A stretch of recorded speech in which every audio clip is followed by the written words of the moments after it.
Hello everyone and welcome back to my channel. Today I'm going to explain you all about how to make Python code for the question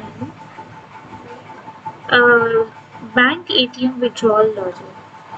So this question is about how the ATM machine understands how much money you have to be given out in the withdrawal drop box, and if there is insufficient money, then it's supposed to say that you have insufficient money, and it will show your bank balance and your account number, your name, and different information on the screen.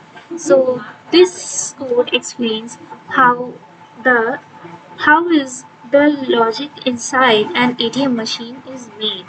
I'm going to implement it using Python.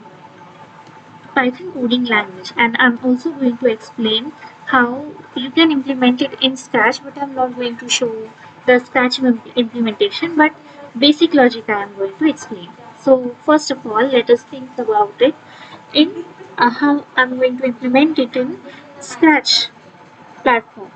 So for making it in Scratch, you're gonna need two sprites. One is the cat sprite and the other one as the ATM machine sprite. There's no problem if I don't get the ATM machine sprite or any box or computer kind of thing we can also use in place of ATM sprite. So first of all, what is going to happen? We enter the ATM. We generally enter the ATM booth, and we are gonna first the cat sprite is going to ask me. Say suppose let us say cat is my friend, and instead of me, he's going to withdraw the bank money. He's going to take out the money from my account, that cat is going to take out the money in from my account of ATM, but because of some issue I'm not able to go myself, so the cat is doing in place of me. So cat asks me how much money I want to take out from my account.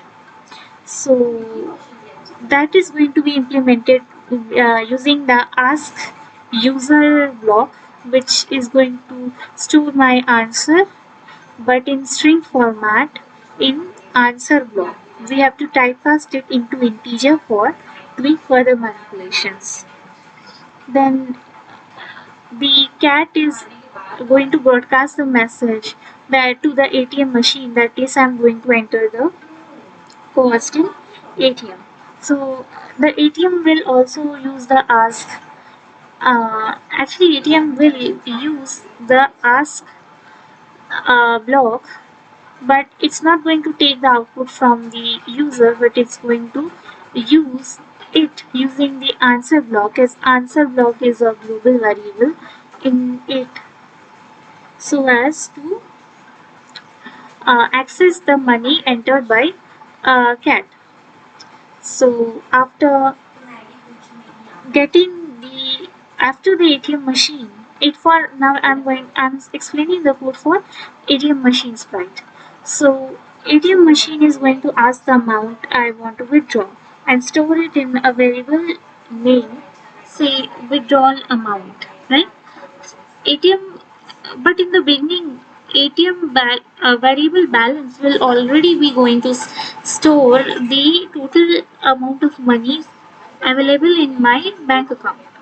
So, and then the ATM machine is going to ask about withdrawal amount I want to keep and typecast it to a integer type, data type. So, there is the logic that if the amount of money I'm asking for is more than what my bank account balance have, the ATM machine is going to say that it's going to say and display in the screen that I have not enough balance in my account, and if I want to try again later for some different amount.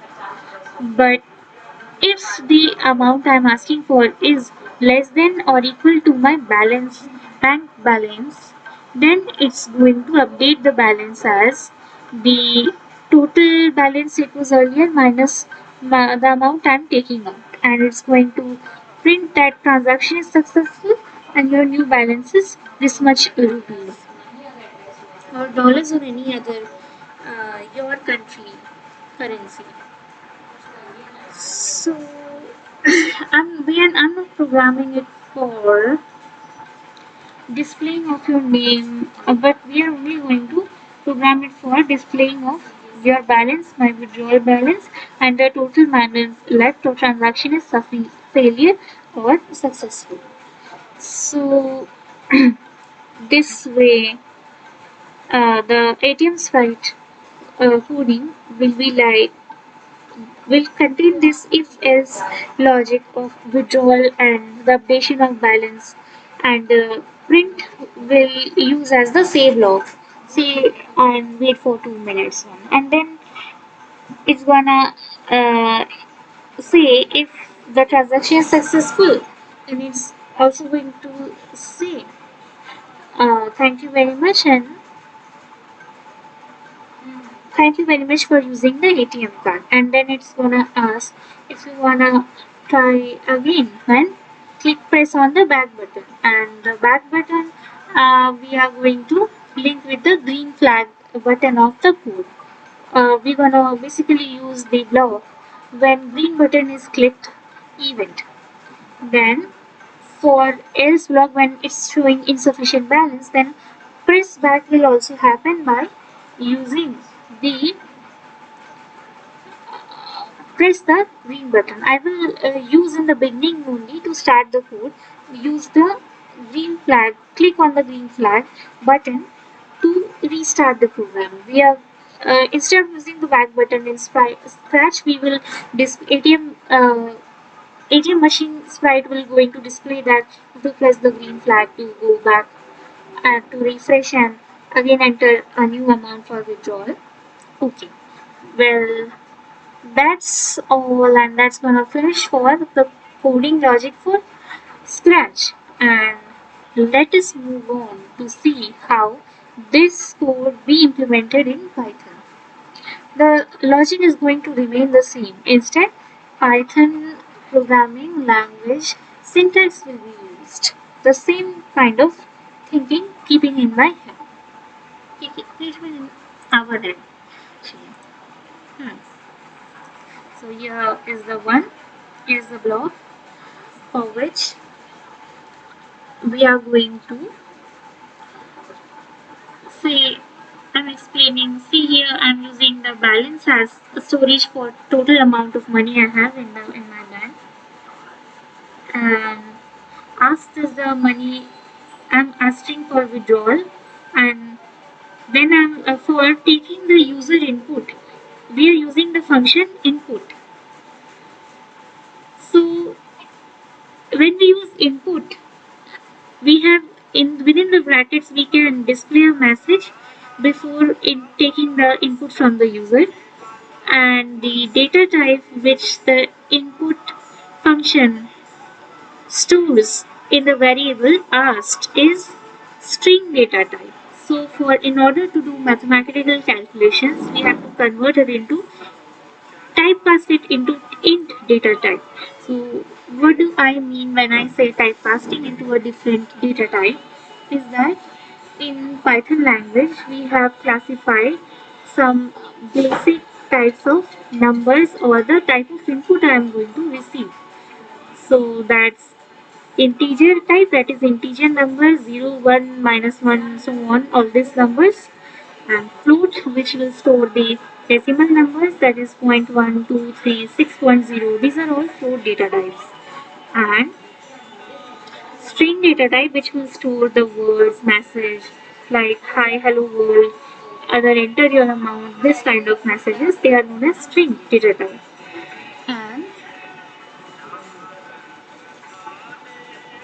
And there is another called boolean which will store only true value or false value, which is will be like the variable will store true as an input or false, or 0 or 1 is also considered as true or false. In Python, any number other than 0 is considered as true value. So Then we are going to use the if-else condition statements. Now, how if-else condition statements flow works? So, there is the keyword. There is keyword. What's the meaning of keywords? Well, keyword actually tells us the reserved meaning of the some word. There are some words in Python which have reserved meanings. Those reserved meaning word meaning words in Python is known is already coded by the first creator of Python to how is the behavior and what the function of that particular word is going to do. If I say this word, what's the meaning of that word? Basically, like a pre-stored dictionary in our head, like as we do as we have for our mother tongue like English, Hindi, Bangla, any of your language. Some words, basic words meaning like eating, drinking, sleeping, etc. Other basic words which we use in daily life. Similarly, reserved words are also used in Python. So, if when we are going to say if statement, it means that I'm going to give a test condition statement, and if that statement turns out to be true, then I'm going to perform some specific actions. If this statement turns out to be false, then else whatever statements are there for else will be executed. So, as I said earlier, anything inside if is non-zero will be a non-zero positive number will be considered as true statement. So even if I write if asked, then it will be true because there is some positive number like 1, 2, 3, 4 will be stored in the ask statement. Still these statements is going to run. So I'm using asked if the asked amount of money is less than or equal to the total balance whatever I have in my bank account, then my balance will be updated as balance minus the money I asked, and the uh, but it's important for the user to know that yes, my particular type of desired uh, activity is happening inside the ATM machine, like the machine is processing, then some kind of message is needed to be displayed. For that type purpose, we use the print statement, which is acts very much similar to the say block in Scratch. Will whatever you will write inside will get printed on the output screen, as we see in the real world ATM machine. Like it will say that your balance is equal to, I have used space, that after space whatever the variable balance stores will be displayed. And if we don't use a space, then it's very difficult to understand like what I have, like what is the displayed amount which is telling the user what to enter and what's the amount I have entered. So for that distinguishable, for our readable understanding, I'm using the space, and then I'm saying that whatever value stored in this variable balance to be displayed on the output screen. And then after this, print statement in Python has an automatic function called that after whatever I'm going to print in this screen, it will, for the next message to be printed, it will automatically move to the next line for printing of the next line. But if you have some experience in some other programming languages like C, then the print statement doesn't have this automatic moving to next line operation. You have to specifically write that in the uh, Python program using \n to indicate move to the next line. So then I'm saying print collect your money from the dashboard. It will move to the next line after whatever is being printed here. For example, here I have used my amount whatever I'm going to withdraw, and what's my new balance value which is 0, and after that next line is moved to collect your money from the dashboard. So if whenever if we don't want to like move to the next line for printing some statement, if I want to continue the same line, then I can use the parameter which is known as end and give it to equal to within parentheses nothing, that is no next line, which it means that print statement will not end with next line. Okay, well and good. So this is what's going to happen if this statement is turned out to be true. But what if it's turned out to be false? To indicate that this particular statement belong to the block which is going to be executed if is not if evaluates to false is used by the reserved word else el. Okay.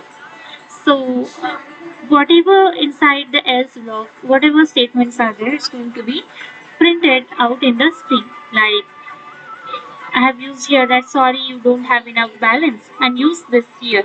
The next line approach because I'm using inside the same using the same print statement I'm printing. Please try again and then your account balance is something. Then I'm going to use again the balance variable to show in here. And then I'm going to say press back button to try again. So let us see how this code runs.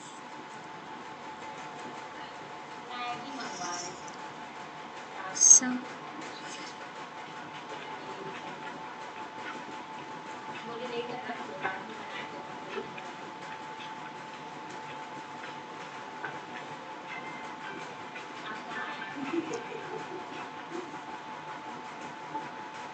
So for running the Python codes, I'm using the Google Colab notebook. You can also download Anaconda and write it exclusively in Anaconda. So it's taking a little time as the internet is a little slower here. So yeah, moving. So it's asking me enter the amount. Let us say 30 rupees. Then yes, as 30 rupees is less than the total balance, then it's going to deduct 1000 minus 30, which is 970, and collect your money from the dashboard. That money has appeared on my, yes, in the slash. So let us now input another value, say 1000.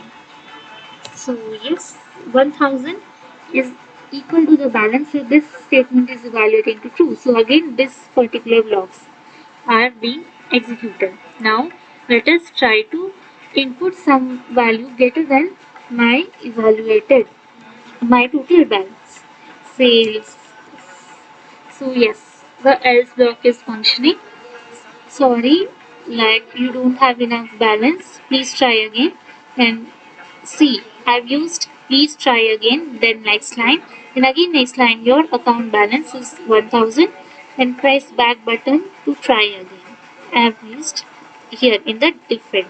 So here you can see that you can use it to different print statements to print, or you can use in the same line and use the \n for doing bringing the cursor to the next line of the output string.